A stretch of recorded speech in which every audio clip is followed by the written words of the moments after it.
All right, guys, another nice win for the Utah Jazz tonight against the Charlotte Hornets and Kemba Walker, or should we call them just the Charlotte Kemba Walkers?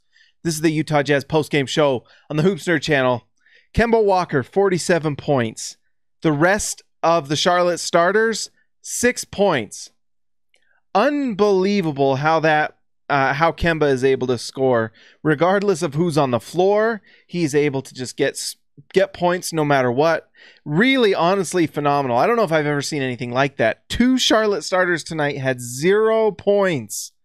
And that's partly because of Kemba, and it's partly because maybe they're just not that good. I really like Miles Bridges. I don't know why you would ever play Miles Bridges outside of the 4 spot. But the Hornets found a way. Not a lot else to say for the Charlotte Hornets other than that Kemba's amazing and everyone else is, yeah. I like Miles Bridges, as a nice role player in the future. I don't know. That's about it. For Utah, just nice to see Ricky Rubio have a nice night. Played really well, had like 20 points, 13 assists. Played a really controlled game that helped the Jazz win.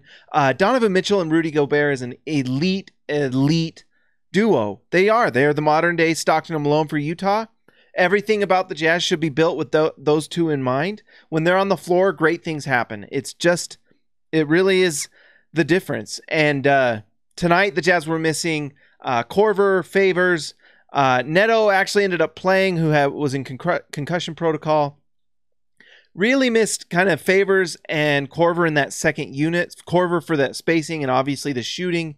And Derek Favors, who's an elite level center in the NBA, elite big man.